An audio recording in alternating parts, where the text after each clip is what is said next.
आज मेरे यहाँ डॉक्टर ओम प्रकाश अवस्थी जी हैं। इन्होंने पराशर ऋषि पर पीएचडी किया है और इन्होंने कई ऐसे राज बताए हैं समाज को जिनसे समाज का कल्याण होता है। मैं आपको बता दूं कि ये जितने भी चारों जगत गुरु शंकराचार्य हैं और दशनामी अखाड़े हैं, ये जितने भी साधु संत हैं, ये महर्षि पराशर ऋषि का गुणगान दिन रात करते हैं। श्रीमान बताएंगे। जैसा कि भारतीय विद्या में आर्यावर्त की जो सांस्कृतिक परंपरा है, सांस्कृतिक धरोहर है, और उसमें महर्षि पराशर का कितना योगदान रहा है, ये हम जब अध्ययन करेंगे, देखेंगे, संस्कृति की धारा को समझेंगे, पढ़ेंगे, स्वाध्याय करेंगे, तब हमें पता चलेगा। और जहाँ तक ये ऋषियों की परंपरा में अलग अलग जो ऋषि हैं, तो उनकी आगे की पीढ़ी या आगे की शिष्य परंपरा या पुत्र परंपरा, उनके विषय में जानकारी बहुत कम मिलती है। लेकिन यहाँ तक देखते हैं कि महर्षि पराशर, जहाँ पर पराशर जी के पुत्र हुए व्यास जी, पराशर जी के पिता हुए शक्ति, और शक्ति के पिता वशिष्ठ, और वशिष्ठ जो सप्तर्षियों में ब्रह्मा जी, और भगवान विष्णु की नाभि से कमल, और कमल में ब्रह्मा जी जैसी पौराणिक कथाओं में हम परिचित होते हैं इनसे। तो नारायणम पद्म भवम वशिष्ठम शक्तिम च तत्पुत्र पराशरम च व्यासम सुकम गौड़ पदम महांतम श्री शंकराचार्य वयम नमामि। ये जो मंत्र अभी डॉक्टर अवस्थी जी ने बोला है, इसी का गुणगान पूरा विश्व करता है। आप भी इस मंत्र को वाचन करके, गुणन करके आप आगे बढ़ सकते हैं। सर, जगत कल्याण के लिए आप यह बताएं कि सारे लोग ऋषि मुनि की संतान हैं, तो इनको अभी जो ये ऋषियों के दिन चल रहे हैं, इनको क्या करना चाहिए जगत कल्याण के लिए? अब इनमें जो ऋषियों के हम केवल कह देने मात्र से पूर्ति नहीं होती है। हमारी परंपरा महान है, हमारे ऋषि महान हैं, और हम महान परंपरा के हैं, लेकिन उन विधाओं को, उन विद्याओं को, उन ज्ञान और विज्ञान के क्षेत्रों में हमारा प्रवेश बहुत कम हो गया। हमने अध्ययन किया नहीं, स्वाध्याय किया नहीं, उन मार्गों पर चले नहीं, और मात्र कहने भर को रह गए कि हम ऋषि परंपरा से हैं। तो इसलिए उनके कम से कम कुछ नहीं तो 20-30% तो कुछ जीवन में उतारें, उन परंपराओं पे चलें, नैतिक और चारित्रिक मतलब आप रूप कहना से। क्या चाह रहे हैं? जैसे आप ये कहना चाह रहे हैं कि ऋषि ऋण से मुक्त होने के लिए ये करना होगा। देव ऋण, पितृ ऋण, ऋषि ऋण, ये 3 ऋण तो मनुष्य जन्म लेता है तो उसके अनवरत चलते रहते हैं।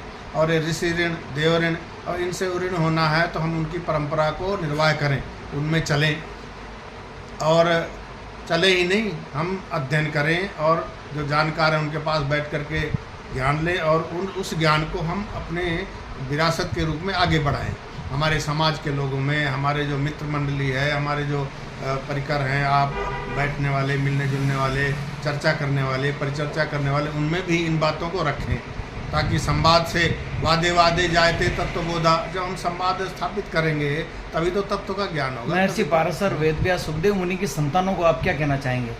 ये इतनी महान परंपरा है कि जब अध्ययन करना शुरू किया, हमने शोध कार्य शुरू किया, तो बड़े रोचक प्रसंग है इस विषय में कि ऋषिकुल परंपरा, ये ऋषिकुल संस्कृत महाविद्यालय में जब मैं प्राध्यापक था, तो वहाँ पर भंवरलाल जी जो विधायक थे सरदार शहर के, उन्होंने कोई ब्राह्मण सभा, गौड़ ब्राह्मण सभा की मीटिंग, बैठक थी, तो उसमें उन्होंने छह नातियों के विषय की चर्चा की। मैं कुछ छह नातियों के विषय में ज़्यादा जानता नहीं था, लेकिन जो छह नातियों का उन्होंने नाम लिया, उनमें पराशर नाम नहीं था।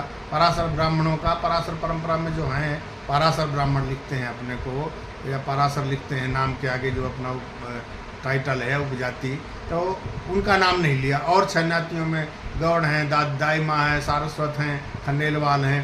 तो मुझे बड़ा अजीब लगा कि जिनकी परंपरा के पुत्र पौत्र, इनकी परंपरा में जो लिखे हुए ग्रंथ हैं, उनके द्वारा रचित 18 पुराण हैं, वेदव्यास जी के ब्रह्मसूत्र हैं, वेदव्यास जी ने व्याख्या किया। महर्षि पराशर का गर्भ विज्ञान है, महर्षि पराशर का कृषि विज्ञान है, महर्षि पराशर का ज्योतिष शास्त्र, बृहद ज्योतिष शास्त्र, और सौर परिवार का जितना गर्भ मंडल, जिन सौर परिवार जितना, उस पर जितना गहरा अध्ययन किया है पराशर जी ने, उतना शायद किसी ने नहीं किया है। और उन ग्रंथों को का अध्ययन करके ये अपनी जीविकाएं चला रहे हैं, और उनकी परंपरा को, उन पराशर ऋषि की परंपरा का नाम लेने से ये दूर हटते हैं।